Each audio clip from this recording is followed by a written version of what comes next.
Kunin niyo si ate. Ate, lapit ka ng konti sa akin. Trabaho niya sa bahay. Ano sa tingin niyo po ang pwedeng mangyari sa kanya? Oh, ayan. Tingnan niyo po. At ate, taga saan ka? Jensen po. Taga Jensan. Ilang taong ka na? 25. 25. First time mo mag-abroad? First time. First time mo. Hindi ka ba natakot na ganyan ang itsura mo? Pupunta ka ng Saudi, magtrabaho ka sa bahay? Oo. Ilang buwan ka lang sa amo mo? 2 months and 18 days. 2 months and 18 days. Sitelo siguro yung amo mo siguro sa iyo. Ano ang mga experiences mo? Buti wala pa nangyayari sa iyo. Pero meron ka naman nararamdaman? Oo, yung kasi yung tatay lapit ng lapit, tapos pumupunta sa kusina, kahit lumalabas ako, sumusunod din naman. Tapos yung sabi niya, punta tayo magpalaro ng bata. Pagdating doon sa palaruan, yung mga bata, may bumabantay pala. Tapos ako, dinadala niya ako, sabi niya, balik ka, punta tayo doon. Gano'n. Hindi pala ako magbabantay ng bata, sinasabay niya ako kung saan siya. Oh, nakita mo? Ate, tayo ka natin. Tayo ka natin, tayo ka. Nakita niyo si ate. Oh, ayan, oh. Nagkatrabaho sa bahay. Diyos ko. Ito yung totoo na yung kwento na about kay Kabayan kung bakit siya pinauwi.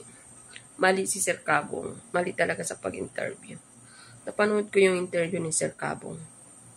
Pinauwi daw si Kabayan dahil sa taglay niyang kagandahan. Ano naman ganun, Sir Cabong? Ay, di ako maniwala dyan.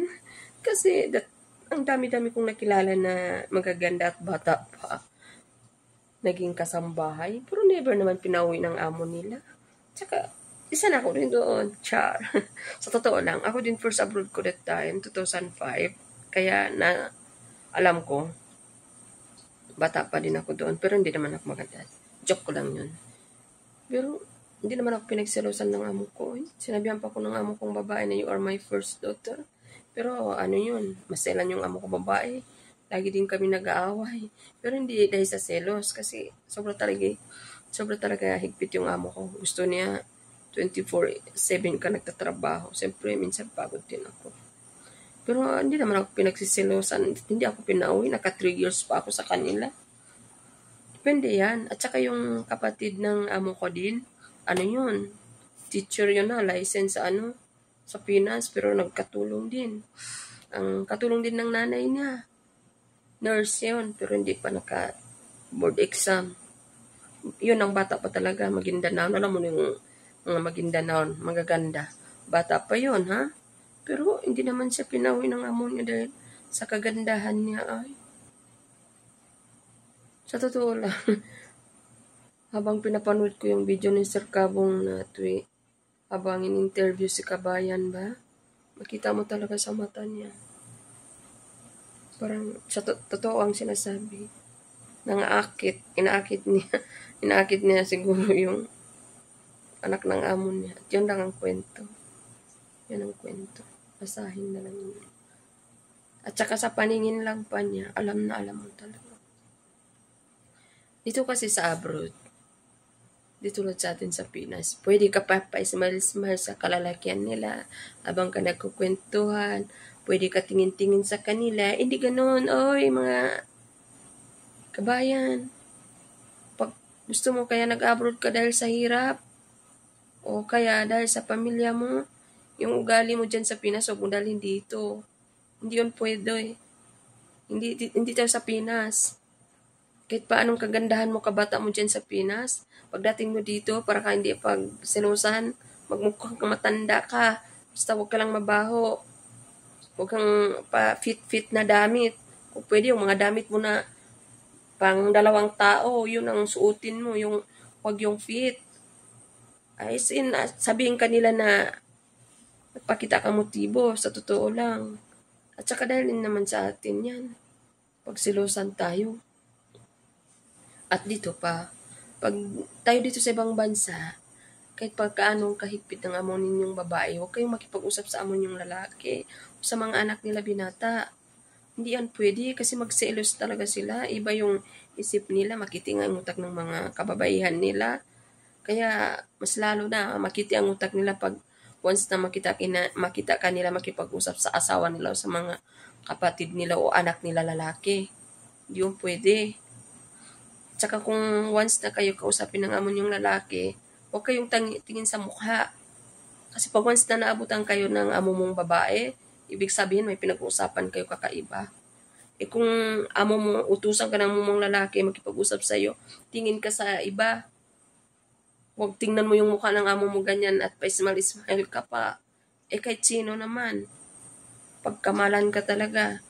Kaya, huwag ninyong dalhin dito ang ugali ninyo dyan sa Pinas, dalhin sa ibang bansa, ibang ugali ng Arabo. Hindi tulad dyan sa atin. Dyan sa atin kasi, walang pakialam.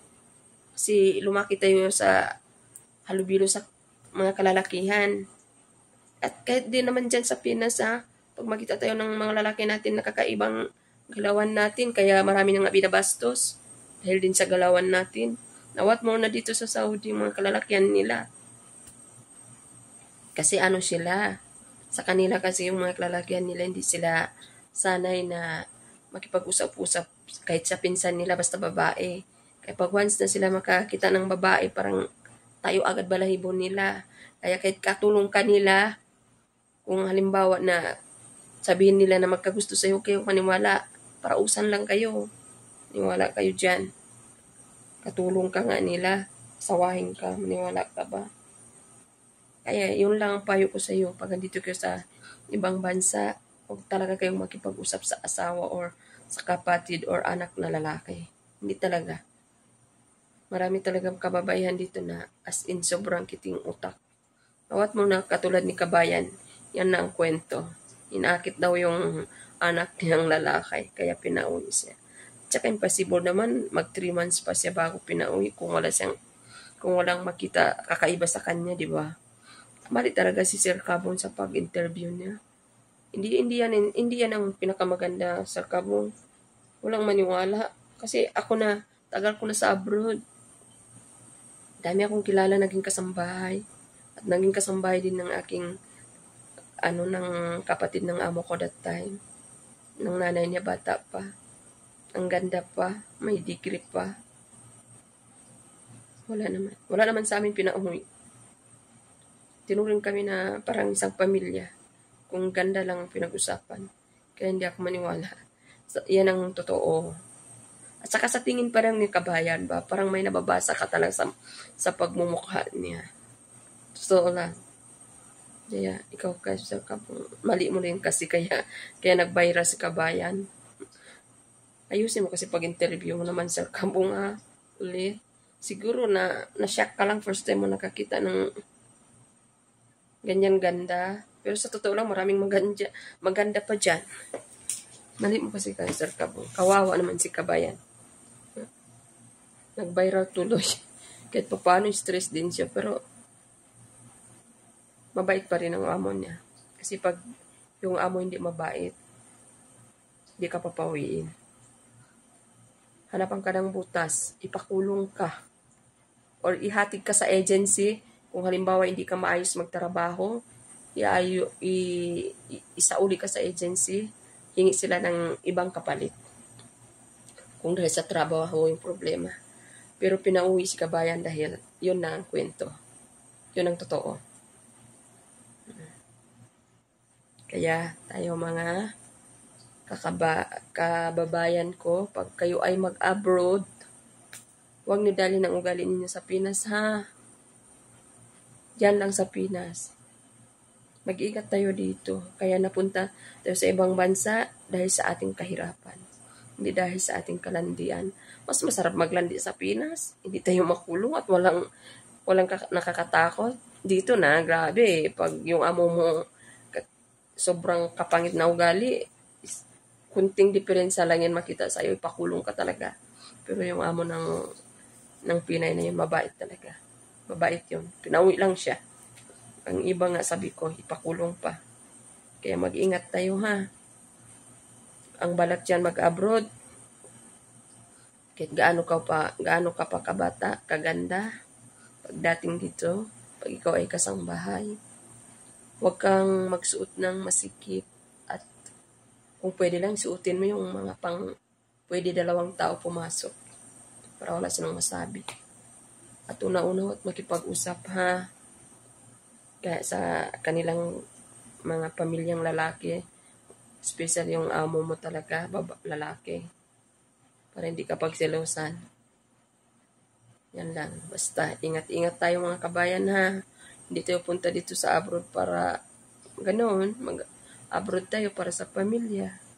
Kaya, ang ugali natin sa Pinas, hindi pwede dalhin dito. Okay? Sige, ingat lahat.